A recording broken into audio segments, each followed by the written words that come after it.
Hello दोस्तों, आज हम लोग बात करने जा रहे हैं यहाँ पर एडजस्टमेंट की। सो गाइस, बेसिकली एडजस्टमेंट की अगर हम लोग बात करें तो जब हम लोग फाइनल अकाउंट प्रिपेयर करते हैं तो फाइनल अकाउंट प्रिपेयर करते समय हम लोग यहाँ पर जब बनाते हैं फाइनल अकाउंट तो फाइनल अकाउंट में 3 चीज़ों को इंक्लूड करते हैं। ओके, हम लोग 3 अकाउंट्स प्रिपेयर करेंगे। इसमें सबसे पहला अकाउंट जो हमारा होता है वो होता है ट्रेडिंग अकाउंट। कौन सा होता है? Trading account. Okay, now second हम लोग इसमें प्रिपेयर करते हैं वो होता है आपका profit and loss account.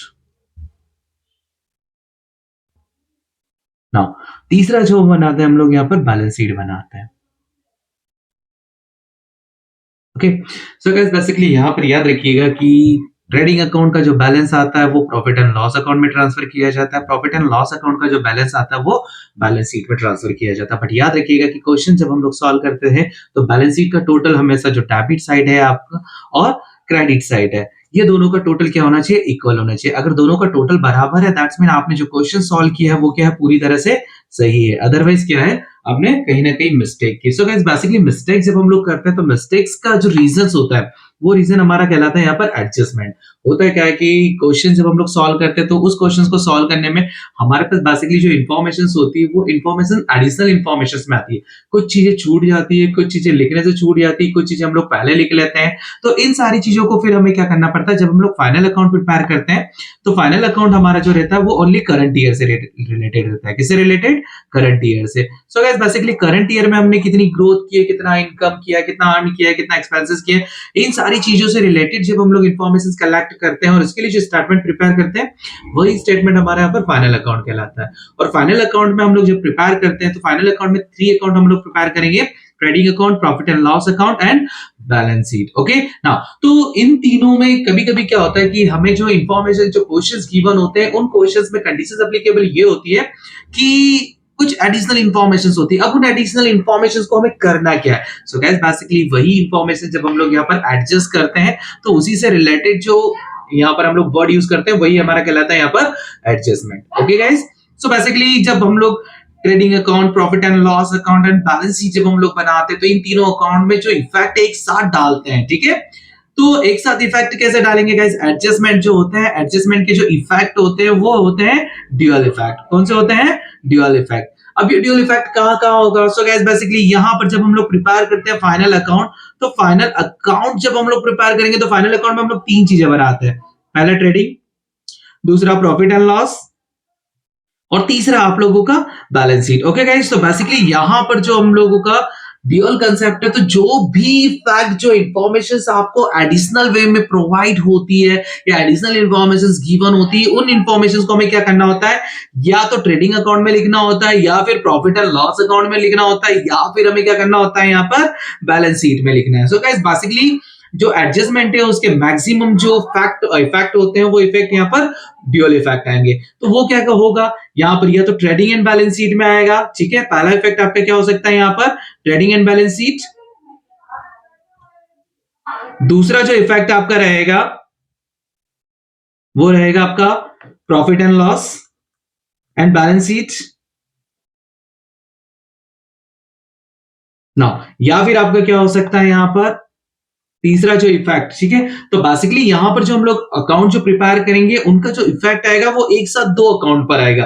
Trading में आएगा, प्रॉफिट एंड लॉस अकाउंट में आएगा या बैलेंस शीट में आएगा। ठीक है, तो या तो ट्रेडिंग एंड बैलेंस शीट में हम लोग लिख सकते हैं या फिर profit and loss and balance sheet में आएगा। या फिर कभी कभी क्या होता है, कुछ इफेक्ट ऐसे होते हैं जो ट्रेडिंग में भी आते हैं और ट्रेडिंग के साथ में प्रॉफिट एंड लॉस अकाउंट में आते हैं, वो बैलेंस शीट तक नहीं जाते। या फिर कुछ इफेक्ट ऐसे होते हैं जिसका जो इफेक्ट आएगा वो इफेक्ट या तो प्रॉफिट एंड लॉस अकाउंट के डेबिट या क्रेडिट में आएगा, प्रॉफिट एंड लॉस। ठीक है, या फिर ट्रेडिंग अकाउंट। ठीक है, या फिर जो रहेगा last balance sheet. So guys इस टाइप से यहां पर जो ड्यूअल इफेक्ट होगा, डेबिट एंड क्रेडिट जोड़ना और घटाना, वो एक ही चीजों से रिलेटेड अगर रहेगा तो इस टाइप से यहां पर जब हम लोग एडजस्टमेंट प्रिपेयर करेंगे यही एडजस्टमेंट हमारा यहाँ पर हमें सीखना है। ठीक है, सो गाइस मोटे तौर पर अगर हम लोग देखें तो बेसिकली जो हमारे एडजस्टमेंट है वो कितने टाइप्स के हैं? सो गाइस बेसिकली आपके जो एडजस्टमेंट है जो मेनली है वो आपके हैं 20 टाइप्स के। कितने टाइप्स के गाइस? 20 टाइप्स के। तो इन एडजस्टमेंट को हमें क्या करना होता है? एडजस्ट करना होता है। और वो एडजस्ट हम लोग कहां करेंगे? या तो हम लोग करेंगे ट्रेडिंग अकाउंट में, ट्रेडिंग एंड बैलेंस शीट में, या profit and loss and balance sheet में, या फिर इन तीनों में से जो भी रिलेटेड इंफॉर्मेशन से अब वो देखते हैं कैसे हम लोग करते हैं, ठीक है। सो गाइस बेसिकली जब इसकी इंफॉर्मेशन हम लोग कलेक्ट करते हैं तो इसमें हमारे पास जो एडजस्टमेंट आते हैं, सबसे पहला जो एडजस्टमेंट आता है वो आता है आपका क्लोजिंग स्टॉक का। कौन सा आएगा? क्लोजिंग स्टॉक, ठीक है। So guys basically closing stock का जो इफेक्ट आता है वो इफेक्ट जब हम लोग करेंगे यहां पर लिखेंगे तो पहला इफेक्ट आएगा आपका ट्रेडिंग अकाउंट में। किसमें आएगा? ट्रेडिंग अकाउंट में। गाइस ट्रेडिंग अकाउंट में कहां पर इफेक्ट आएगा? इसका इफेक्ट आएगा क्रेडिट साइड। कहां पर आएगा? क्रेडिट साइड पे, ठीक है। डायरेक्टली हम लोग लिख देंगे। और इसका जो दूसरा इफेक्ट होगा वो होगा बैलेंस शीट में। कहां पर? बैलेंस शीट में।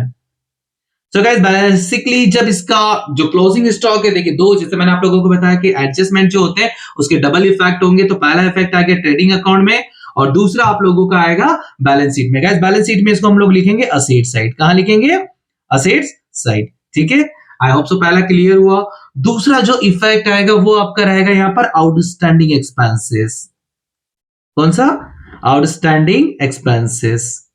सो गाइस अब आउटस्टैंडिंग एक्सपेंसेस क्या है? आउटस्टैंडिंग एक्सपेंसेस इस पर्टिकुलर एक्सपेंसेस जो करंट ईयर में आप लोगों ने कर तो लिए, काम करवा लिए, लेकिन उसका पेमेंट अभी देना बाकी है, ठीक है। जितना भी पेमेंट बाकी है, पूरा पेमेंट देना बाकी है, हाफ पोर्शन बाकी है, जितना पोर्शन बाकी है वो आउटस्टैंडिंग एक्सपेंसेस कहलाएगा। इसके इफेक्ट कहां कहां पर होंगे? सो गाइस बेसिकली याद रखिएगा आउटस्टैंडिंग एक्सपेंसेस आपके ट्रेडिंग अकाउंट में भी आते हैं। देन उसके बाद जो भी एक्सपेंसेस हम लोग मेंशंस करते हैं वो एक्सपेंसेस हम लोग trading and profit and loss account दोनों में। तो यहां पर या तो ट्रेडिंग, ठीक है, ट्रेडिंग, या फिर और रहेगा आपका प्रॉफिट एंड लॉस अकाउंट। पहला इफेक्ट याद रखिएगा, ठीक है। और दूसरा जो इफेक्ट जाएगा वो आपका जाएगा बैलेंस शीट की लायबिलिटी साइड में। कहां पर जाएगा? बैलेंस शीट की लायबिलिटी साइड में। डायरेक्टली हम लोग मेंशंस कर देंगे यहां पर लायबिलिटी साइड में। ओके सो गाइस आउटस्टैंडिंग भी क्लियर हो गया होगा। थर्ड पॉइंट हम लोग come to the point next, third point पर आते हैं। यहां पर नेक्स्ट जो एडजस्टमेंट है वो आपका प्रीपेड एक्सपेंसेस। कौन सा है? Prepaid expenses. Guys basically prepaid expenses क्या है? करंट ईयर हम लोग फाइनल अकाउंट जो बनाते हैं वो करंट ईयर से रिलेटेड बनाते हैं। तो करंट ईयर में हम लोगों ने जो एक्सपेंसेस करने हैं और एक्सपेंसेस का पेमेंट पहले ही कर दिया है, एडवांस में जब पेमेंट हम लोगों ने कर दिया है, तो ऐसे पर्टिकुलर एक्सपेंसेस का पेमेंट जो हम लोग एडवांस कर देते हैं तो ऐसे एक्सपेंसेस हमारे यहाँ पर कहलाते हैं prepaid expenses. Okay so guys current year बना रहे तो हम लोगों ने अगले साल का एक्सपेंसेस का पेमेंट भी अगर इसी साल कर दिया तो फिर हम लोग उसको क्या करेंगे? एडजस्ट करेंगे। तो यहां पर याद रखिएगा trading and profit and loss account में आउटस्टैंडिंग जो था वो ऐड होने वाले पॉइंट थे, तो प्रीपेड जो होगा वो क्या होगा यहाँ पर? लेस होने वाला है, क्योंकि हम लोग करंट ईयर से रिलेटेड बना रहे, तो करंट ईयर में हमने जो नेक्स्ट ईयर का पेमेंट है वो इस साल कर दिया, तो हमें क्या करना होगा? उसको माइनस करना होगा। Okay so guys prepaid expenses, अब जाहिर सी बात है एक्सपेंसेस हम लोग ट्रेडिंग अकाउंट में भी लिखते हैं और प्रॉफिट एंड लॉस अकाउंट में भी लिखते हैं। तो यहाँ पर या तो ट्रेडिंग में से रिलेटेड जो आइटम्स रहेगी ट्रेडिंग अकाउंट में जाएगा, ठीक है, या फिर कहां जाएगा? ये आपका प्रॉफिट एंड लॉस अकाउंट में, ठीक है। गाइस याद रखिएगा प्रीपेड को हमेशा हम लोग क्या करते हैं? लेस करते हैं। क्या करते हैं? लेस करते हैं। और उसका जो दूसरा इफेक्ट रहेगा वो दूसरा इफेक्ट कहां जाएगा? आपका बैलेंस शीट में। कहां पे गाइस? बैलेंस शीट में जाएगा। तो बैलेंस शीट में हम लोग इसको क्या करेंगे? यहां पर जो लिखेंगे वो लिखेंगे डायरेक्टली असेट साइड में। ओके प्रीपेड एक्सपेंसेस के नाम से पर्टिकुलर कुछ भी एक्सपेंसेस हो, जस्ट लाइक अबाउट अगर आपने रेंट एडवांस में पेमेंट कर दिया तो एडवांस हम लोग या प्रीपेड रेंट लिख देंगे, या इंश्योरेंस प्रीमियम है तो प्रीपेड इंश्योरेंस कर देंगे। इस टाइप से जो भी आइटम्स रहेगा उससे रिलेटेड हम लोग एडजस्टमेंट को यहाँ पर कंप्लीट कर लेंगे। गाइस फोर्थ नंबर का जो एक्सपेंस एडजस्टमेंट है वो है आपका एक्रूड इनकम। कौन सा? एक्रूड इनकम, ठीक है guys. So guys basically accrued income की अगर बात करें तो एक्रूड इनकम जो है वो प्रीपेड का जस्ट उल्टा है, ठीक है। प्रीपेड का उल्टा कैसा है? गाइस आपने अभी तक काम नहीं किया है, लेकिन सॉरी गाइस ऐसा पर्टिकुलर यहाँ पर आप लोगों का जो एक्रूड ये आउटस्टैंडिंग और प्रीपेड का जैसे अपोजिट रहेगा यहाँ पर। तो आउटस्टैंडिंग में जैसे आप लोगों ने काम करवा लिया लेकिन पेमेंट अभी तक आपने नहीं किया है, तो एक्रूड जो रहेगा, एक्रूड भी क्या रहेगा? आपने किसी पर्टिकुलर पर्सन का काम कंप्लीट करके दे दिया लेकिन वहां से अभी तक आपको पेमेंट रिसीव्ड नहीं हुआ है, तो ऐसा पर्टिकुलर जो इनकम रहेगी जो आपने काम कंप्लीट कर दिया लेकिन उसकी इनकम अभी तक आपको रिसीव्ड नहीं हुई है करंट ईयर तक, ठीक है।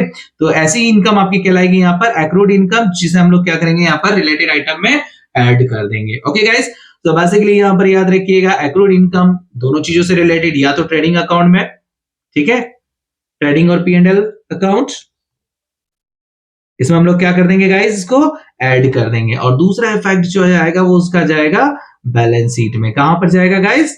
इसका जो दूसरा इफेक्ट जाएगा एक्रूड इनकम का वो आपका जाएगा बैलेंस शीट की असेट साइड में। कहां पर जाएगा?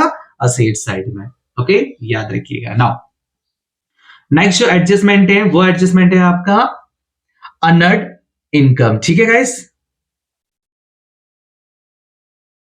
अनअर्न्ड इनकम की अगर हम लोग बात करें तो ये एक्रूड, इसी का दूसरा अपोजिट उल्टा अनएक्रूड इनकम भी हम लोग इसको कहते हैं। ठीक है, तो गाइस बेसिकली अनएक्रूड इनकम क्या है, आपने पेमेंट पहले ले लिया, एडवांस में पेमेंट रिसीव कर लिया, लेकिन अभी तक काम कंप्लीट करके नहीं दिया हुआ है, तो ऐसी जो इनकम आप लोगों ने जो काम नहीं किया लेकिन पैसा पहले एडवांस में ही ले लिया है, तो ऐसी इनकम आपकी कहलाएगी यहाँ पर अनअर्न्ड इनकम। ओके गाइस, सो अनअर्न्ड इनकम का जो एक्सपेंस एडजस्टमेंट रहेगा वो हम लोग रिलेटेड आइटम में से क्या कर देंगे, माइनस कर देंगे। ठीक है, सो गाइस बेसिकली यहां पर हम लोग इसका जो एडजस्टमेंट करेंगे वो करेंगे रिलेटेड आइटम, वो ट्रेडिंग में ही आएगा, ट्रेडिंग या फिर आपके P&L अकाउंट में आएगा। ठीक है, तो जो भी रिलेटेड आइटम रहेगी उसमें से हम लोग इसको माइनस कर देंगे, और दूसरा इफेक्ट इसका बैलेंस शीट में जाएगा। कहां पर जाएगा गाइस, बैलेंस शीट में। अब बैलेंस शीट में हम लोग इसको क्या करेंगे, यहां पर जो भी आपकी लायबिलिटीज है उस लायबिलिटी साइड में हम लोग उसको डायरेक्टली शो कर देंगे। Got it now.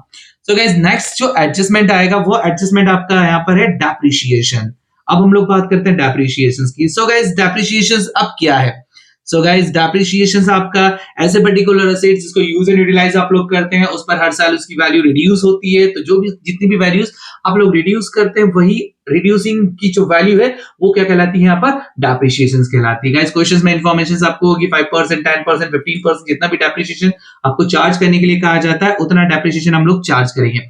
अब डेप्रिसिएशन जब हम लोग चार्ज करेंगे तो इसका इफेक्ट कहां पर आएगा गाइस, इसका जो इफेक्ट आएगा वो आएगा आपका प्रॉफिट एंड लॉस अकाउंट में, डायरेक्टली हम लोग शो कर देंगे डेबिट साइड में। कहां पर करेंगे, डेबिट साइड में करेंगे, टू डेप्रिसिएशंस के नाम से, पर्टिकुलर रिलेटेड असेट्स के नाम से मेंशन कर देंगे। डेबिट साइड में लिखेंगे to depreciations on building, to depreciation on machine, whatever जो भी आपको इंफॉर्मेशन, जिस भी चीज पर आपको डेप्रिसिएशन चार्ज करना है उसको हम लोग यहाँ पर डायरेक्टली शो कर देंगे डेबिट साइड में। ओके, नाउ सेकंड इफेक्ट हम लोग लिखेंगे यहाँ पर बैलेंस शीट में। कहां पर लिखेंगे गाइस, बैलेंस शीट में। सो गाइस बेसिकली जो सेकंड इफेक्ट जो आएगा उसमें आपको कहां लिखना है उसको, सो गाइस बैलेंस शीट में जो रिलेटेड आपकी असेट्स है, ठीक है, उस रिलेटेड असेट्स में से आपको क्या करना है, इसको माइनस करना है, लेस करना है। क्या करना है, जो भी आपकी बिल्डिंग है, जो आपका फर्नीचर, जिसपे भी आपने डेप्रिसिएशन जितना भी चार्ज किया 5%, 10%, 15%, रिलेटेड आइटम में से, रिलेटेड असेट्स में से हम लोग क्या करेंगे, इसको माइनस कर देंगे। ओके गाइस, नाउ नेक्स्ट जो एडजस्टमेंट होता है वो एडजस्टमेंट है आपका goods draw for personal use. Okay,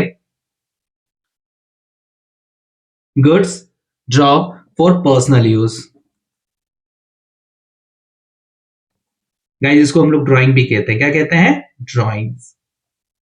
okay guys, so basically यहां पर ड्राइंग क्या, ओनर जब अपने खुद के बिजनेस से अपने पर्सनल यूज के लिए जितना भी गुड्स विथड्रॉ करता है उससे रिलेटेड जब हम लोग एडजस्टमेंट करते हैं तो वही एडजस्टमेंट हमारे यहाँ पर क्या कहलाएगा, ड्राइंग का एडजस्टमेंट। गाइस इसका पहला इफेक्ट आपका आएगा ट्रेडिंग अकाउंट में। ठीक है, अब ट्रेडिंग अकाउंट में क्या, अगर गुड्स विथड्रॉ किया है तो हम लोग ट्रेडिंग अकाउंट में क्या करेंगे, जो हमारा परचेज है उस परचेज में से इसको क्या कर देंगे, लेस कर देंगे, माइनस कर देंगे। दूसरा इफेक्ट हम लोग इसका जब करेंगे तो वो रहेगा आपका बैलेंस शीट में। ओके, अब बैलेंस शीट में हम लोग क्या करेंगे, जो लायबिलिटी साइड में आपकी जो कैपिटल है उस कैपिटल में से ड्राइंग को हम लोग क्या कर देंगे, लेस कर देंगे। ओके गाइस, याद रखिएगा ड्राइंग का जो एडजस्टमेंट है ट्रेडिंग अकाउंट में से परचेज में से लेस कर देंगे, और दूसरा बैलेंस शीट साइड में लायबिलिटी साइड में हम लोग चेक करेंगे जो कैपिटल है उस कैपिटल में से हम लोग क्या करेंगे, इसको माइनस कर देंगे। किस में से, किस नाम से करेंगे, लेस ड्राइंग के नाम से। ओके गाइस, नाउ नेक्स्ट जो एडजस्टमेंट है, एडजस्टमेंट नंबर 8, वो है आपका goods given away as a charity. ठीक है गाइस, तो बेसिकली यहां पर अगर हम लोग बात करें, अगर आपने जो गुड्स है वो गुड्स अगर चैरिटीज के रूप में अगर दिया हुआ है तो उसका एडजस्टमेंट आपको क्या करना है। ठीक, सो यहां पर अगर आपने चैरिटी के रूप में अगर कुछ गुड्स वगैरह दिया हुआ है तो उसका जो इफेक्ट आएगा वो पहला इफेक्ट आएगा आपका ट्रेडिंग अकाउंट पर। कहां पर आएगा गाइस, ट्रेडिंग अकाउंट पर। ट्रेडिंग अकाउंट में आपको क्या करना है, इसमें आप जो परचेज लिखेंगे उस परचेज में से जितना आपने गुड्स चैरिटीज के रूप में दिया हुआ है उसको लेस कर देंगे, और दूसरा जो इसका इफेक्ट आएगा वो आपका यहां पर आएगा ट्रेडिंग अकाउंट के बाद में प्रॉफिट एंड लॉस अकाउंट में। कहां पर आएगा, प्रॉफिट एंड लॉस अकाउंट में। अब प्रॉफिट एंड लॉस अकाउंट में आपको डेबिट साइड में चैरिटी के नाम से लिखना है। क्या लिखना है गाइस, चैरिटी के नाम से लिखना है। ओके, आई होप सो इतना क्लियर हो रहा होगा। चैरिटी अगर गुड्स के रूप में आपने दिया तो परचेज, ट्रेडिंग अकाउंट में जो परचेज लिखेंगे तो परचेज में से माइनस कर देंगे, और P&L अकाउंट में डेबिट साइड में हम लोग इसको लिख देंगे। इसका बैलेंस शीट पे कोई इफेक्ट नहीं आएगा। नेक्स्ट जो एडजस्टमेंट है वो एडजस्टमेंट है आपका यहाँ पे to record assets in purchase. Okay guys, to record assets in purchase. Guys basically होता क्या है कि कभी-कभी हम लोग कुछ पर्टिकुलर असेट्स परचेज करते हैं और उस असेट्स को हम लोग कहाँ इंक्लूड कर देते हैं, परचेज अकाउंट में या गुड्स अकाउंट में इंक्लूड कर देते हैं। सो गाइस बेसिकली यहाँ पर जब हम लोग इंक्लूड करेंगे, इसका पहला जो इफेक्ट रहेगा, जितना भी आपने परचेज के रूप में जिस असेट्स को परचेज में इंक्लूड किया उसको यहाँ पर ट्रेडिंग अकाउंट में हम लोग क्या करेंगे, ट्रेडिंग अकाउंट में परचेज में से हम लोग उसको माइनस कर देंगे। क्या कर देंगे गाइस, परचेज में से इसको हम लोग लेस कर देंगे। ठीक है, जितना भी असेट्स की वैल्यू को आपने इसमें इंक्लूड किया। इसका दूसरा जो इफेक्ट आएगा वो आएगा आपका बैलेंस शीट में जो असेट है आपकी रिलेटेड, उस असेट्स में हम लोग क्या कर देंगे, यहाँ पर ऐड कर देंगे। ओके, परचेज में से लेस करेंगे और असेट्स में इंक्लूड कर देंगे। नेक्स्ट जो एडजस्टमेंट है वो है आपका नो रिकॉर्ड ऑफ फर्नीचर और मशीन। अगर आपने कोई असेट्स परचेज किए जिसका कोई रिकॉर्ड ही नहीं मेंटेन किया आपने, ठीक है, नो रिकॉर्ड ऑफ असेट्स। ठीक है गाइस, याद रखिएगा, अगर असेट्स आपने क्रेडिट परचेज की है और उसका रिकॉर्ड नहीं मेंशन किया है तो इस सिचुएशंस में यहां पर हम लोग क्या करने वाले हैं, यहां पर आपकी जो असेट्स है, सबसे पहला बैलेंस शीट में जो इफेक्ट जाएगा असेट्स में हम लोग क्या करेंगे, इसको ऐड कर देंगे। आपने जो असेट्स खरीदी इसको रिकॉर्ड ही नहीं किया बुक्स में, तो सबसे पहले असेट्स में रिकॉर्ड कर देंगे। दूसरा इसका जो इफेक्ट जाएगा वही बैलेंस शीट में अगर क्रेडिट में है तो, ठीक है, अगर क्रेडिट में है तो हम लोग क्या कर देंगे, इसके लायबिलिटीज में आपकी इंक्रीज कर देंगे। ठीक है, क्योंकि दोनों तरह से इंक्रीज हो रहा है ये ना। अगर यहां पर क्रेडिट अगर परचेज किया है तब तो लायबिलिटीज में आपके जो क्रेडिटर्स रहेंगे वो क्रेडिटर्स इंक्रीज हो जाएंगे।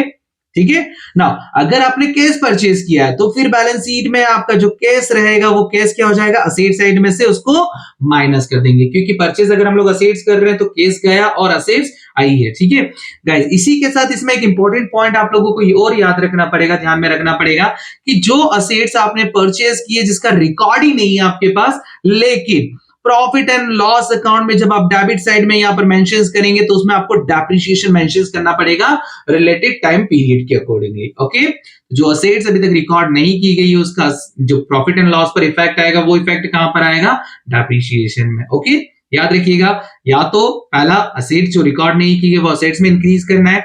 अगर आपने क्रेडिट परचेज की तो आपके क्रेडिटर्स इंक्रीज हो जाएंगे, अगर आपने कैश परचेज किया तो कैश माइनस हो जाएगा। साथ ही इसका एक इफेक्ट प्रॉफिट एंड लॉस पर और पड़ेगा जिसमें आपको डेप्रिसिएशन लिखना पड़ेगा। ओके, नाउ नेक्स्ट जो एडजस्टमेंट है गाइस वो है आप लोगों का वेजेस पेड ऑन मशीनरी। ठीक है, wages paid on machinery. So guys basically अगर आपने कोई मशीन परचेज की और मशीन परचेज करने पर उसका इंस्टॉलेशन चार्जेस अगर आप लोग पे कर रहे हैं या फिर उस पे उसका जितना भी मशीन पर एक्सपेंसेस आप लोग कर रहे हैं, वेजेस पे कर रहे हैं, तो उसका जो एडजस्टमेंट है गाइस वो आपको वेजेस में नहीं देना। वेजेस आपका क्या है, जो डायरेक्ट एक्सपेंसेस है, आपका प्रोडक्शन से, आप जितना प्रोडक्ट कर रहे हैं, मैन्युफैक्चरिंग कर रहे हैं, उसमें जो एक्सपेंसेस आप लोग दे रहे हैं प्रोडक्शन से रिलेटेड वो एक्चुअल वेजेस रहेगी। लेकिन कभी कभी क्या होता है, आप लोग मशीन इंस्टॉल करवा रहे, मशीन को लेकर के आए, लाना ले जाना, उसे जितने भी खर्चे उन एक्सपेंसेस को आप लोग क्या करते हो, वेजेस में इंक्लूड कर देते हो। ऐसी सिचुएशंस में यहां पर आपको जो पहला इफेक्ट रहेगा वो रहेगा ट्रेडिंग अकाउंट का। ट्रेडिंग अकाउंट में आपको क्या करना है, वेजेस में से इसको माइनस करना है। ओके गाइस, वेजेस में से जितना आपने उसको ऐड कर रखा है उसको माइनस कर देंगे। और दूसरा जो इफेक्ट रहेगा वो रहेगा आपका बैलेंस शीट में जो रिलेटेड आपकी असेट्स है उस असेट्स में आपको क्या करना है, उसको ऐड ऑन कर देना है। ओके गाइस, ये 11वां एडजस्टमेंट हो गया। अब बढ़ते हैं हम लोग नेक्स्ट एडजस्टमेंट पे, जो है आपका गुड्स लॉस बाय फायर। ठीक है, कभी कभी क्या होता है हमारे बिजनेस में लॉस या लॉस बाय फायर वगैरह या लॉस बाय थेफ्ट वगैरह हो जाती है, तो ऐसी सिचुएशन में जब अगर आपको गुड्स लॉस बाय फायर हो रहा है, ठीक है, लॉस बाय फायर हम लोग लिखते हैं यहां पर। सो गाइस बेसिकली ऐसी सिचुएशन में हम लोग क्या करेंगे, अगर आपका गुड्स का कुछ नुकसान वगैरह हुआ है तो उस नुकसान को हम लोग क्या करेंगे, यहां पर जो भी आपका ट्रेडिंग पहला जो इफेक्ट है वो रहेगा ट्रेडिंग अकाउंट पे। ट्रेडिंग अकाउंट में परचेज में से हम लोग क्या कर देंगे, इसको जो परचेज रहेगा उस परचेज में से जितना भी नुकसान हुआ है उसको हम लोग क्या कर देंगे, यहां पर लेस कर देंगे। ओके गाइस, बेसिकली इसी का दूसरा इफेक्ट जो रहेगा वो दूसरा इफेक्ट रहेगा यहाँ पर प्रॉफिट एंड लॉस अकाउंट के साइड में हम लोग डेबिट साइड में लिखेंगे लॉस बाय फायर के नाम से। किस नाम से लिखेंगे, लॉस बाय फायर। जितना भी गुड्स आपका नुकसान हुआ है, क्योंकि लॉस हमेशा क्या होता है, डेबिट होता है प्रॉफिट एंड लॉस अकाउंट में। ओके, नाउ नेक्स्ट जो एडजस्टमेंट है गाइस, यहां पर अगर हम लोग देखें तो मैनली एक एडजस्टमेंट सबसे ज्यादा जो इंपॉर्टेंट आता है वो एडजस्टमेंट आपका यहां पर कहलाता है बैड डेट्स का। कौन सा? बैड डेट्स का। ओके, सो बैड डेट्स अब क्या होता है, ठीक है। सो गाइस बेसिकली अगर बैड डेट्स की अगर हम लोग बात करें तो बैड डेट्स या बैड डेट्स रिजर्व भी जो रहे, ठीक है। तो बैड डेट्स क्या है गाइस? आपने किसी पर्टिकुलर पर्संस को, कस्टमर्स को जितना क्रेडिट में गुड सोल्व किया है और सोल्व करने के बाद, सेल करने के बाद अगर आपको ऐसा लगता है कि सामने वाला व्यक्ति पेमेंट आपको नहीं दे रहा है, ठीक है, तो उस पेमेंट के चलते यहाँ पर आपको जितना भी लॉस हो रहा है वो लॉस आपका यहाँ पर कहलाएगा बैड डेट्स। और इसी के चलते हम लोग क्या करते हैं कि कुछ हमारे डाउटफुल डेट्स होते हैं, उनके चलते हमें लोगों पे पहले ही डाउट हो जाता है कि हमें पेमेंट देगा या नहीं देगा। तो ऐसी सिचुएशन में कुछ उसके लिए हम लोग क्या करते हैं, रिजर्व क्रिएट करके रखते हैं। तो गाइस वो कहलाएगा आपका यहाँ पर बीडीआर, बैड डेट्स रिजर्व, ठीक है गाइस। तो याद रखिएगा यहाँ पर बैड डेट्स का जो एडजस्टमेंट आपको करना है वो एडजस्टमेंट में आपको क्या करना है, यहाँ पर सबसे पहले जो प्रॉफिट एंड लॉस अकाउंट है, ठीक है, उस प्रॉफिट एंड लॉस अकाउंट के डेबिट साइड में आपको उतने जितने भी आपके बैड डेट्स रहेंगे उस बैड डेट्स में क्या करना है, ऐड कर देना है जितना भी न्यू प्रोविजंस क्रिएट हुआ है। ओके, तो गाइस पहला ये इफेक्ट हो जाएगा और दूसरा इसको हम लोग करेंगे हमारे डेटर्स में से माइनस कर देंगे बैलेंस शीट में। पहला effect profit and loss account में, दूसरा इफेक्ट जो रहेगा वो बैलेंस शीट में हमारे जो डेटर्स हैं उस डेटर्स में से हम लोग क्या कर देंगे, इसको लेस कर देंगे। ओके गाइस, सो बेसिकली ये इस जो है कुछ एग्जांपल्स ऐसे हैं जो जिनका क्या है सबसे ज्यादा यहाँ पर यूज एंड यूटिलाइजेशन हम लोग करते हैं। इसी के अकॉर्डिंगली यहाँ पर नेक्स्ट जो रहेगा वो है एडजस्टमेंट आपका, adjustment number 13, discount on debtors. Okay, now discount on debtors. So guys अगर डिस्काउंट ऑन डेटर्स की बात की जाए तो डिस्काउंट ऑन डेटर्स आपके कस्टमर्स को आप जितना भी डिस्काउंट देते हैं उसका एडजस्टमेंट आपको यहाँ पर करना पड़ेगा। तो पहला इफेक्ट जो आएगा वो आएगा प्रॉफिट एंड लॉस अकाउंट में, ठीक है। प्रॉफिट एंड लॉस अकाउंट में हम लोग डेबिट साइड में लिखेंगे जो भी हमारे बैड डेट्स है, उन बैड डेट्स में हम लोग क्या कर देंगे, इसको ऐड कर देंगे। और दूसरा इफेक्ट जो रहेगा वो रहेगा आपका बैलेंस शीट का, और बैलेंस शीट में हम लोग इसको क्या करेंगे, जो भी हमारी जो हमारे डेटर्स है उस डेटर्स में से हम लोग क्या कर देंगे, जितना भी हमने डिस्काउंट दिया उस डिस्काउंट को हम लोग यहाँ पर माइनस कर देंगे। ओके, नाउ नेक्स्ट जो एडजस्टमेंट है वो है आपका डिस्काउंट फ्रॉम क्रेडिटर्स, ठीक है। सो गाइस बेसिकली कभी कभी क्या होता है कि आपके क्रेडिटर्स को भी यहाँ पर आप जो डिस्काउंट वगैरह है, तो ऐसी सिचुएशन में आपके जो क्रेडिटर्स हैं वो भी आपको डिस्काउंट वगैरह देते हैं, या आपके जो सप्लायर्स हैं वो भी डिस्काउंट देते हैं। तो उसका आपको जो इफेक्ट लिखना है वो भी इफेक्ट यहाँ पर आएगा प्रॉफिट एंड लॉस अकाउंट में, बट किस साइड पे आएगा, ये आएगा आपका क्रेडिट साइड में, डिस्काउंट, ठीक है। नाउ तो क्रेडिट साइड में हम लोग डायरेक्टली, क्योंकि जो अगर हमारे सप्लायर से हमें डिस्काउंट मिलता है तो वो हमारे लिए इनकम है, इसलिए इसको प्रॉफिट एंड लॉस अकाउंट के हम लोग क्रेडिट साइड में इसको शो करेंगे, ठीक है। और नाउ जो नेक्स्ट इफेक्ट रहेगा वो रहेगा इसका बैलेंस शीट में, और बैलेंस शीट में लायबिलिटीज में आपकी जो क्रेडिटर्स है उन क्रेडिटर्स में हम लोग क्या कर देंगे, इसको एड ऑन कर देंगे, प्लस कर देंगे। ओके गाइस, तो इस टाइप से ये आपके कुछ जो एग्जांपल्स हैं, जो एडजस्टमेंट है, इनको आपको मैक्सिमम मोटे तौर पर याद रखना है। और इन्हीं के चलते फिर हम लोगों को क्या करना होता है, यहाँ पर फाइनली हमारी जो बैलेंस शीट हम लोग प्रिपेयर करते हैं, तो बैलेंस शीट या फाइनल अकाउंट जब हम लोग बनाते हैं तो फाइनल अकाउंट में सबसे पहला हमारा जो अकाउंट आता है वो आता है trading and profit and loss account, जिसे हम लोग मर्ज करके एक साथ बनाते हैं, ठीक है। उसमें सबसे पहला ट्रेडिंग, उसको कंप्लीट करने के बाद उसका जीपी या जीएल जो भी ग्रॉस प्रॉफिट या ग्रॉस लॉस आएगा उसको फॉरवर्ड हम लोग करेंगे प्रॉफिट एंड लॉस अकाउंट में, ठीक है। नाउ दूसरा जो हम लोग इंपॉर्टेंट फैक्टर इसमें जो बनाते हैं वो रहेगा आपका balance sheet. Okay guys, so guys basically balance sheet जब हम लोग प्रिपेयर करते हैं तो बैलेंस शीट और trading and profit and loss account में क्या लिखेंगे, ट्रेडिंग अकाउंट में हम लोग यहाँ पर लिखेंगे मैन्युफैक्चरिंग से रिलेटेड, डायरेक्ट एक्सपेंसेस से रिलेटेड, वेजेस जितने भी एक्सपेंसेस है उन सारे एक्सपेंसेस को लिखने के बाद हम लोग ग्रॉस प्रॉफिट या ग्रॉस लॉस इंक्लूड, ठीक है, फाइंड आउट करेंगे। उसके बाद प्रॉफिट एंड लॉस अकाउंट में जितनी भी हमारी इनकम्स और एक्सपेंसेस है, जिसे हम लोग नॉन ऑपरेटिंग या ऑपरेटिंग इनकम या ऑपरेटिंग एक्सपेंसेस भी कहते हैं, उन सारी चीजों को लिखने के बाद जो बची हुई हमारी बैलेंस की जितनी भी जो हमारे बिजनेस की जो भी असेट्स एंड लायबिलिटीज हैं उन सारी असेट्स एंड लायबिलिटीज को हम लोग बैलेंस शीट में इंक्लूड करते हैं। विद एडजस्टमेंट हमें इसको सॉल्व करना होगा। आई होप सो गाइस आज के एडजस्टमेंट आपको क्लियर समझ में आए होंगे। सो गाइस अगर वीडियो पसंद आया हो तो लाइक कीजिए, शेयर कीजिए, सब्सक्राइब कीजिए।